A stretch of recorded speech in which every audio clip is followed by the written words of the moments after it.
শিক্ষার্থীরা, ত্রিপুরা ইউনিভার্সিটির আন্ডারে তোমরা যারা এই বছর এনইপি 6 সেমিস্টারে পড়াশোনা করছো এবং তোমাদের যাদের মাইনর সাবজেক্ট হিস্ট্রি রয়েছে, আজকের এই আলোচনাটি সম্পূর্ণ তোমাদের জন্য।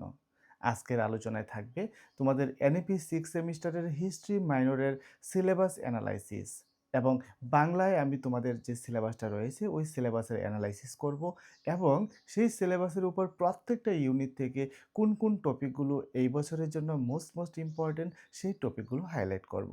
সুতরাং ভিডিওটি না টেনে তোমরা সম্পূর্ণ ক্লাসটি দেখবে। আর যারা আমার চ্যানেলে নতুন, অবশ্যই তোমরা চ্যানেলটিকে সাবস্ক্রাইব করবে।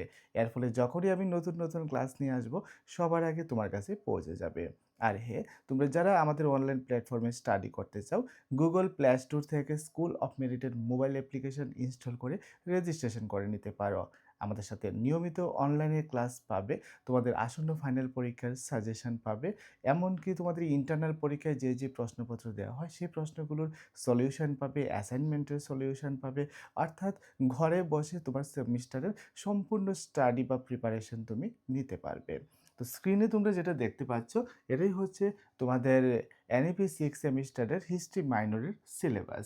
যে তোমাদের এবারের টপিকটা হচ্ছে modern Europe and the world, অর্থাৎ আধুনিক ইউরোপ এবং বিশ্ব 1800 এডি থেকে 1939 পর্যন্ত, অর্থাৎ 1800 খ্রিস্টাব্দ থেকে 1939 খ্রিস্টাব্দ পর্যন্ত আধুনিক ইউরোপ এবং বিশ্ব, এটা হচ্ছে তোমাদের টপিক। তো সেই টপিকের উপর ভিত্তি করে তোমাদের সিলেবাসে যে কন্টেন্টগুলো রাখা হয়েছে, যেমন এখানে ইউনিট এ মানে হচ্ছে ইউনিট 1। যেমন আমি এখানে তোমাদের সিলেবাসটাকে লেফট অ্যান্ড রাইট দুইটা টেবিল করেছি, দেখো। এখানে আমি বাঁদিকে রেখেছি ইংলিশ ভার্সন এবং ডান দিকে রেখেছি বেঙ্গলি ভার্সন। অনেকেই তোমরা ইংলিশ ভার্সানে সিলেবাসটা বুঝতে অসুবিধা হয়, তার জন্য আমি বেঙ্গলি ভার্সানও আমি এখানে করে দিয়েছি, যাতে করে তোমরা মিনিংটা বুঝতে পারো, অর্থাৎ সিলেবাসে কোন বিষয়গুলো বা কোন টপিকগুলো রয়েছে সেগুলো যাতে বুঝতে পারো। কারণ প্রিপারেশন শুরু করার আগে সিলেবাসটা ভালো করে বুঝতে হয়, কারণ সিলেবাসটা হচ্ছে তোমার সীমানা। এই সিলেবাসটা ভালো করে দেখলে তুমি বুঝতে পারবে যে না, এই বাউন্ডারি বা এই সীমানার মধ্যে থেকে আমাকে পড়াশোনা করতে হবে। তার জন্য আমি সিলেবাসটা অ্যানালাইসিস করছি। তো তোমরা এখানে ফার্স্ট ইউনিটে দেখতে পাচ্ছ, প্রথমেই তোমাদের যে টপিকটা রয়েছে সেটা হচ্ছে নেপোলিয়ন বোনাপার্টি। অর্থাৎ নেপোলিয়ন বোনাপার্টি তো আমরা সবাই চিনি। তো নেপোলিয়ন বোনাপার্টির উপর কী রয়েছে? রাইজ, অর্থাৎ নেপোলিয়ন বোনাপার্টের উত্থান। নেপোলিয়ন বোনাপার্টের যে উত্থান হয়েছিল, নেপোলিয়ন বোনাপার্টের সিংহাসন আরোহণ থেকে শুরু করে কীভাবে তিনি সাম্রাজ্য বিস্তার করেছিলেন, এবং তার রিফর্মস মানে কি? সংস্কার সমূহ, তিনি কি সংস্কার সাধন করেছিলেন। ডাউনফল, অর্থাৎ আমরা প্রত্যেকে জানি যে নেপোলিয়ন বোনাপার্টেরও কী হয়েছিল, একটা সময় পতন হয়েছিল। সেই ডাউনফল অ্যান্ড অ্যাসেসমেন্ট, এবং আমরা নেপোলিয়ন বোনাপার্টের উপর কী করব? অ্যাসেসমেন্ট করব, মূল্যায়ন করব। তারপর টপিকটা হচ্ছে পলিটিক্স অফ কনজারভেটিজম মানে কি? রক্ষণশীলতার যে রাজনীতি। তো এখানে আমরা পড়ব কি? কংগ্রেস অফ ভিয়েনা কংগ্রেসের নাম তোমরা আগেও শুনেছো, অ্যান্ড ম্যাটারনিক সিস্টেম এবং ম্যাটারনিক ব্যবস্থা। তারপর 3 নম্বরে থাকছে তোমাদের দ্য জুলাই রিভলিউশন অফ 1830, অর্থাৎ 1830 সালের যে জুলাই বিদ্রোহ বা জুলাই বিপ্লব সংগঠিত হয়েছিল, তার কজেস অ্যান্ড রেজাল্টস, তার কারণ এবং তার ফলাফল। এবং দেখি আর কিছু আছে কিনা। হ্যাঁ, আরেকটা টপিক রয়েছে দ্য ফেব্রুয়ারি রিভলিউশন অফ 1848, অর্থাৎ 1848 সালের ফেব্রুয়ারি বিদ্রোহ বা ফেব্রুয়ারি বিপ্লব, কজেস অ্যান্ড রেজাল্টস। তো এই হচ্ছে আমাদের ইউনিট 1। এবার কথা হচ্ছে কোন টপিকগুলো মোস্ট ইম্পর্ট্যান্ট। এবার আমি কিছু টপিকের কথা বলছি যেগুলো মোস্ট ইম্পর্ট্যান্ট এই ইউনিট 1 থেকে। যেমন এখানে নেপোলিয়ন বোনাপার্টের উপর তোমাদেরকে একটা কোশ্চেন প্রিপেয়ার করতে হবে। তারপর তোমাদেরকে একটা কোশ্চেন প্রিপেয়ার করতে হবে ভিয়েনা কংগ্রেসের উপরে, তারপর ম্যাটারনিক সিস্টেমের উপরে, তারপর কোশ্চেন প্রিপেয়ার করতে হবে জুলাই রিভলিউশন বা জুলাই বিপ্লবের উপরে, এবং আরেকটা কোশ্চেন তৈরি করতে হবে ফেব্রুয়ারি রিভলিউশন অফ 1848। এবার কথা হচ্ছে সবগুলো টপিকের উপর যদি প্রশ্ন প্রিপেয়ার করতে হয় তাহলে কীভাবে হবে, তাহলে কীভাবে সাজেশন হবে, সেটাই হচ্ছে সবচেয়ে বড় কথা। তো আমি এখানে যে টপিকগুলোর কথা বলেছি, প্রত্যেকটা টপিক থেকে কিন্তু কোনো না কোনো বছর পরীক্ষাতে কোশ্চেন এসেছে। তাহলে প্রত্যেকটা টপিকের উপরে ইম্পর্টেন্ট কোশ্চেন রয়েছে। তো এবার আমি তোমাদের বলেছি যে কোন টপিকের উপর প্রশ্ন প্রিপেয়ার করতে হবে, কারণ তোমাদের মধ্যে অনেকেই আছো যে সিলেবাস ছেড়ে দাও না, অর্থাৎ সিলেবাসের কোনো পার্ট তোমরা ছেড়ে পড়াশোনা করো না, প্রত্যেকটা পার্ট থেকে পড়াশোনা করো। যারা সামগ্রিক সিলেবাসের উপর পড়াশোনা করতে চাও, এই প্রত্যেকটা টপিকের উপর তোমরা কোশ্চেন প্রিপেয়ার করতে পারো। আর যারা সাজেশন খুঁজছো যে আমার ২ টো বা ৩ টো কোয়েশ্চেন প্রয়োজন হয়, তোমাদেরকে অবশ্যই স্কুল অফ মেথডের অনলাইন প্ল্যাটফর্মে আসতে হবে। কারণ আমাদের অনলাইন প্ল্যাটফর্মে আমি সাজেশন দিয়ে দিই। প্রত্যেক ইউনিট থেকে ৩ টা করে কোয়েশ্চেন দিয়ে দিই। তো সেই ৩ টা করে মোস্ট ইম্পোর্টেন্ট কোয়েশ্চেনের মধ্য থেকে কিন্তু ফাইনাল পরীক্ষায় আসে। যাই হোক, কোন সে ৩ টা প্রশ্ন দিয়ে আবার সাজেশন তৈরি করব আমি সেই কথায় যাচ্ছি না। তবে মোস্ট ইম্পোর্টেন্ট একটা কোয়েশ্চেনের কথা আমি বলে দিচ্ছি এই ইউনিট থেকে, যেটা হচ্ছে নেপোলিয়ন বোনাপার্ট। অর্থাৎ নেপোলিয়ন বোনাপার্টের উপরে তোমরা একটা কোয়েশ্চেন প্রিপেয়ার করতে পারো এই ইউনিট থেকে, যেটা সবচেয়ে বেশি ইম্পর্টেন্ট। নেপোলিয়ন বোনাপার্টের কী, কী রিফর্মস হয়েছিল, কী, কী সংস্কার হয়েছিল, নেপোলিয়ন বোনাপার্টের যে পতন হয়েছিল সেই পতনের কারণগুলো কী, কী, এই একটা প্রশ্ন তোমরা প্রিপেয়ার করতে পারো, যেটা এই ইউনিট থেকে মোস্ট ইম্পর্টেন্ট। তো এবার চলো আমরা দেখে নিয়েছি আমাদের যে সেকেন্ড ইউনিট অর্থাৎ ইউনিট 2। তো সেকেন্ড ইউনিটে তোমাদের থাকছে যে ন্যাশনালিজম ইন ইউরোপ অর্থাৎ ইউরোপের জাতীয়তাবাদ। ইউরোপের জাতীয়তাবাদ বলতে ইউনিফিকেশন অফ ইটালি, অর্থাৎ ইটালির যে ঐক্য আন্দোলন সংগঠিত হয়েছিল এবং ইতালির ঐক্য আন্দোলনে যারা গুরুত্বপূর্ণ ভূমিকা পালন করেছিলেন মেজিনি অর্থাৎ মাৎসিনি, গ্যারিবোল্ডি অ্যান্ড ক্যাভোর। তারপর ইউনিফিকেশন অফ জার্মানি, জার্মানির যে ঐক্য আন্দোলন এবং জার্মানির ঐক্য আন্দোলনে রুল অফ বিসমার্ক অর্থাৎ বিসমার্কের ভূমিকা অ্যান্ড হিজ ডিপ্লোমেসি টিল 1890, 1890 সাল পর্যন্ত তার যে কূটনীতি। তারপর থাকছে দ্য ইস্টার্ন কোশ্চেন অর্থাৎ পূর্বাঞ্চলীয় যে বিভিন্ন সমস্যাগুলো হয়েছিল, তো ব্যাকগ্রাউন্ড অ্যান্ড নেচার, তার যে ব্যাকগ্রাউন্ড অর্থাৎ পটভূমি এবং নেচার মানে প্রকৃতি। তারপর বলকান ওয়ার্স এবং থাকছে বলকানের যে বিভিন্ন যুদ্ধগুলো সংগঠিত হয়েছিল। এবং তোমাদের এই সেকেন্ড ইউনিটে আরেকটা টপিক থাকছে দ্য রাশিয়ান রিভলিউশন অফ 1917 অর্থাৎ 1917 সালের রাশিয়ার যে বিপ্লব সংগঠিত হয়েছিল। এখানেও ব্যাকগ্রাউন্ড অ্যান্ড ইম্প্যাক্ট অর্থাৎ পটভূমি আমাদের জানতে হবে এবং তার যে প্রভাব পড়েছিল ওই প্রভাবটা জানতে হবে।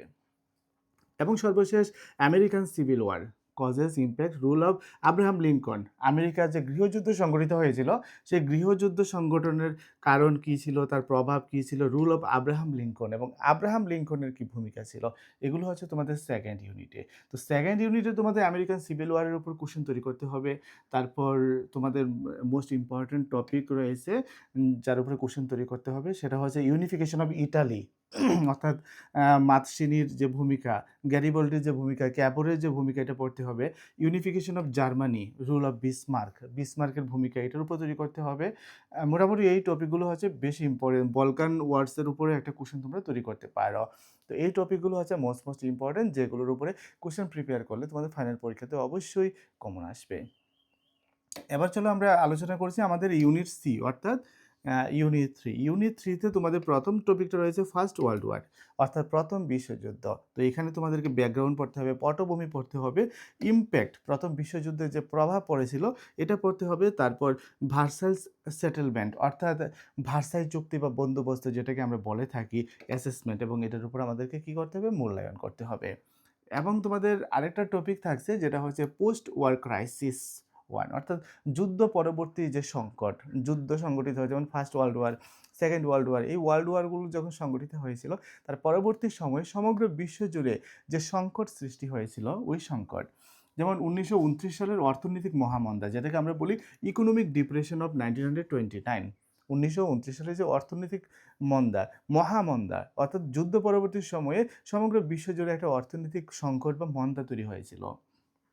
কজেস অ্যান্ড ইম্প্যাক্ট, তার কারণগুলো কী ছিল এবং তার প্রভাব কতটুকু পড়েছিল।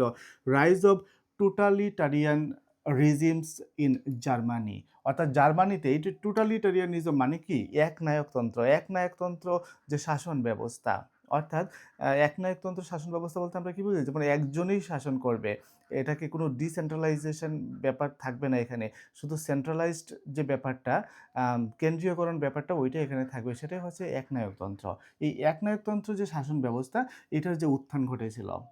তারপর তোমাদের থাকছে league of Nations. League of nation মানে কি, জাতিসংঘ। আমরা তো জানি জাতিসংঘ কেন তৈরি হয়েছিল, বিশ্ব শান্তি বজায় রাখার জন্য, ইন্টারন্যাশনাল পিস মেনটেন করার জন্য। পরবর্তী সময়ে জাতিসংঘ ব্যর্থ হয়েছিল এবং ওই জায়গাটা দখল করেছিল কি, সম্মিলিত জাতিপুঞ্জ, আমরা প্রত্যেকে জানি। তো এই লিগ অব নেশনের ফরমেশন এবং পারফরমেন্স, তার গঠন এবং তার পারফরমেন্স, অর্থাৎ পারফরমেন্স বলতে আমরা কী বুঝি, কার্যকারিতা। তারপর থাকছে origins and impact of the second world war, দ্বিতীয় বিশ্বযুদ্ধ, দ্বিতীয় বিশ্বযুদ্ধের কারণ কী হয়েছিল, তার প্রভাব কী পড়েছিল। তো এই ইউনিট থেকে তোমাদের মোস্ট ইম্পর্টেন্ট যে টপিকগুলো সেগুলোর মধ্যে এখানে আমরা ফার্স্ট ওয়ার্ল্ড ওয়ারের উপরে একটা কোয়েশ্চেন তোমাদের তৈরি করতে হবে। ১ম বিশ্বযুদ্ধের কারণ কী ছিল? ১ম বিশ্বযুদ্ধের ফলাফল কী হয়েছিল? তারপর তোমাদের কোয়েশ্চেন তৈরি করতে হবে পোস্ট ওয়ার ক্রাইসিসের উপরে অর্থাৎ ইকোনমিক ডিপ্রেশনের উপরে। এই টপিকটাও মোস্ট ইম্পর্টেন্ট। এটা থেকে পরীক্ষাতে প্রশ্ন আসে। তারপর লিগ অফ নেশনের উপরে একটা কোয়েশ্চেন প্রিপেয়ার করতে হবে। লিগ অফ নেশনের ফরমেশন এবং তার যে পারফরম্যান্স এবং পারফরম্যান্সে গিয়ে আমরা দেখব যে লিগ অফ নেশন ব্যর্থ হয়েছিল। সুতরাং এক্ষেত্রে লিগ অফ নেশনের ব্যর্থতার যে কারণগুলো ওই টপিকগুলোর উপর তোমাদের কোয়েশ্চেন প্রিপেয়ার করতে হবে। এবং origins and impact of the second world war, দ্বিতীয় বিশ্বযুদ্ধের উপরে একটা প্রশ্ন এখানে তোমরা তৈরি করতে পারো। যেখানে দ্বিতীয় বিশ্বযুদ্ধের কারণ, দ্বিতীয় বিশ্বযুদ্ধের ফলাফল ওই বিষয়গুলো উঠে আসবে। এবার দেখছি আমাদের যে সর্বশেষ ইউনিট 4। ইউনিট 4 এ থাকছে ইন্ডাস্ট্রিয়ালাইজেশন ইন ইউরোপ, অর্থাৎ ইউরোপে যে শিল্পায়ন হয়েছিল, শিল্প বিপ্লব ঘটেছিল ওই বিষয়টা। Differences between England and the continent, England এবং ইউরোপীয় মহাদেশের সাথে যে পার্থক্য ওই টপিকটা। তারপরে অটোপিয়ান অ্যান্ড মার্ক্সিয়ান সোশিয়ালিজম। অটোপিয়ান মানে কি? কাল্পনিক। আর মার্ক্সিয়ান সোশিয়ালিজম অর্থাৎ মার্ক্সীয় সমাজতন্ত্রবাদ বা সমাজতন্ত্র। মার্ক্সীয় সমাজতন্ত্র এবং কাল্পনিক সমাজতন্ত্রের মধ্যে যে পার্থক্য। তারপর rise of working class and working class movement. Rise of working class, working class কারা? যারা শ্রমিক শ্রেণী, অর্থাৎ শ্রমিক শ্রেণীর উত্থান এবং যে শ্রমিক আন্দোলনগুলো সমগ্র বিশ্বে সংগঠিত হয়েছিল। এবং আরেকটা টপিক যেটা সর্বশেষ, রাইজ অফ নিউ ইম্পেরিয়ালিজম, অর্থাৎ নব সাম্রাজ্যবাদের। রাইজ মানে কি? উত্থান। Causes scramble for Africa, Africa দখলের জন্য যে একটা হুড়োহুড়ি তৈরি হয়েছিল ওইটাকে বলা হয় স্ক্র্যাম্বল। তো রাইজ অফ নিউ ইম্পেরিয়ালিজম অর্থাৎ নতুন সাম্রাজ্যবাদের উত্থান। সাম্রাজ্যবাদ কি? সাম্রাজ্যবাদ বলতে আমরা বুঝি অন্য কোনো একটা দেশের উপর আধিপত্য বিস্তার করা, ওটা হচ্ছে সাম্রাজ্যবাদ। একই রকমভাবে আফ্রিকায় সাম্রাজ্যবাদ গঠন করার জন্য বিশ্বব্যাপী যে একটা হুড়োহুড়ি তৈরি হয়েছিল ওই টপিকটা। তো এখান থেকে মোস্ট ইম্পর্টেন্ট টপিকের মধ্যে তোমরা ইন্ডাস্ট্রিয়ালাইজেশনের উপরে একটা কোশ্চেন প্রিপেয়ার করতে পারো, যেটার উপর পরীক্ষাতে আসে। তারপর মার্ক্সিয়ান সোশিয়ালিজমের উপর একটা কোশ্চেন তৈরি করতে পারো এবং অটোপিয়ান সোশিয়ালিজম যেটা ওইটাকেও এটার সাথে টেনে আনতে পারো। তারপর এখানে ওয়ার্কিং ক্লাস যেটা শ্রমিক শ্রেণী, সেই শ্রমিক শ্রেণী আন্দোলনের যে কারণ, তাদের যে উত্থান, আম এই বিষয়টা তোমরা তুলে ধরতে পারো। রাইজ অফ নিউ ইম্পেরিয়ালিজম অর্থাৎ নব সাম্রাজ্যবাদের যে উত্থানের কারণগুলো কী, কী? এই বিষয়টার উপর তোমরা আরেকটা কোশ্চেন প্রিপেয়ার করতে পারো। এই হচ্ছে তোমাদের হিস্ট্রি মাইনরের সামগ্রিক সিলেবাস। আশা করি সম্পূর্ণ সিলেবাসটা তোমরা বুঝতে পেরেছো। এবার এই সিলেবাসের উপর ভিত্তি করে তোমাদেরকে আসন্ন ফাইনাল পরীক্ষার জন্য 10 থেকে 12টা প্রশ্ন তৈরি করতে হবে। যদি আমাদের অনলাইন প্ল্যাটফর্মে এসে আমাদের সাথে অনলাইনে স্টাডি করতে চাও, তাহলে আজই গুগল প্লে স্টোর থেকে school of merit mobile app install করে রেজিস্ট্রেশন করে আমাদের সাথে অনলাইনে ক্লাসে জয়েন করতে পারো। এখানে তোমরা ফাইনাল পরীক্ষার সাজেশন, উত্তর, ইন্টারনাল পরীক্ষার প্রশ্নপত্রের সমাধান, এমনকি অ্যাসাইনমেন্টের সমাধান সবকিছু একসাথে পেয়ে যাবে।